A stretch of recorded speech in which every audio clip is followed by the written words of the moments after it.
Pagbalik naman ni Pangulong Rodrigo Duterte, tila nagbago ang kanyang tono pagdating kay Vice President Leni Robredo. Ang sabi niya sa mga nagsusulong ng impeachment complaint laban sa pangalawang Pangulo, lay off. May news to go si Victoria Tula. Naging produktibo raw ang pagbisita ni Pangulong Rodrigo Duterte sa Myanmar at Thailand. Sinabi niya ito sa kanyang pagbabalik Pilipinas kaninang madaling araw. In Myanmar, I held fruitful and productive discussions with President Yu Chiu on how to further deepen and broaden bilateral cooperation. We agreed to intensify two-way trade and investments to sustain growth for our peoples. With the many growing Philippine companies seeking new markets in our region and in Myanmar, I emphasize the value of economic partnerships between the private sectors in ASEAN countries. Napag-usapan din daw ang pangangailangan na solusyonan ang terorismo, extremism, drug trafficking at piracy na parehong problema ng Myanmar at Pilipinas. Sa Thailand, natalakay rin ang problema sa South China Sea at ang pangangailangan na magkaroon ng kapayapaan dito, respeto sa freedom of navigation at epektibong pagpapatupad ng Declaration of Conduct of Parties. Nagpahayag din daw ang pamahalaan ng Myanmar at Thailand ng suporta sa Pilipinas sa pag-host ng ASEAN Summit ngayong taon. Sa panayam naman sa media, tinanong ang Pangulo tungkol sa impeachment complaint na inihain at balak ihain laban kay Vice President Leni Robredo. Bagaman binabatiko siya ni Robredo, hindi raw dapat ituloy ang impeachment. Guys, lay off. Let's stop it. Can do other things but do not tinker with the structure of government. I will not countenance it. Elected yung tao. So, why do you have to sit just because he keeps on harping on me? Yeah, this is democracy. It's freedom of speech. Wala naman, there is no or there are no overt acts committed. Kakatapos lang ng eleksyon, bakit mo sirayan?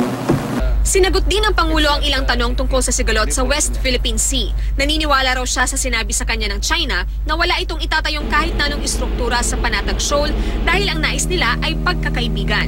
Bakit daw siya magsisimula ng gyera, gayong sumigla ang pag-export ng mga saging at pinya ng bansa sa China.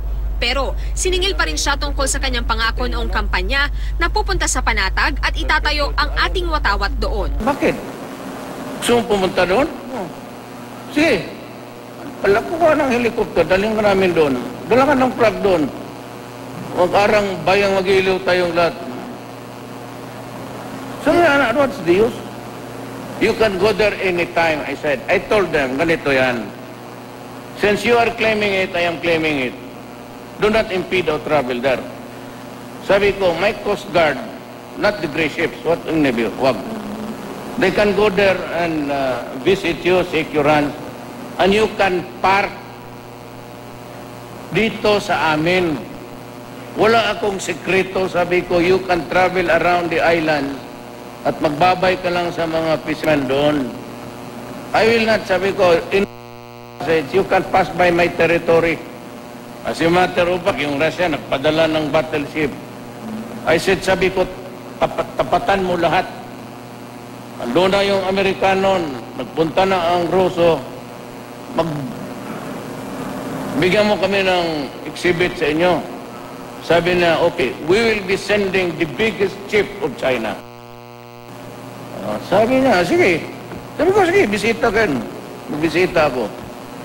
So I don't know what kind of, maybe the aircraft carrier, they're about to, ginagawa na nila. You're free to enter, just inform my Navy. Involve the Foreign Affairs Secretary, inform my Navy. Wala tayong maglaro-laro tayo doon. Nais naman daw ng Pangulo na huwag nang ituloy ang barangay elections at sa halip ay italaga na lang niya ang mga opisyal ng barangay. 40% raw kasi ng barangay officials ay sangkot sa droga. I'm going to compromise with the church and everybody. They can nominate 3 citizens from pagka magsabi ang PDEA, pati ang police, and the military, that they have no connections with the rebels. That's one. Second is that they are not into drugs. And third is that they are not really the leaders of politicians. If you can have that list, I would be happy. Natanong din ang Pangulo kung ano ang kanyang plano para sa kanyang kaarawan sa darating na Martes. Sabi niya, pinakamagandang regalo na ang makapiling ang kanyang mga anak at apo sa espesyal na araw. Victoria Tulad, GMA News.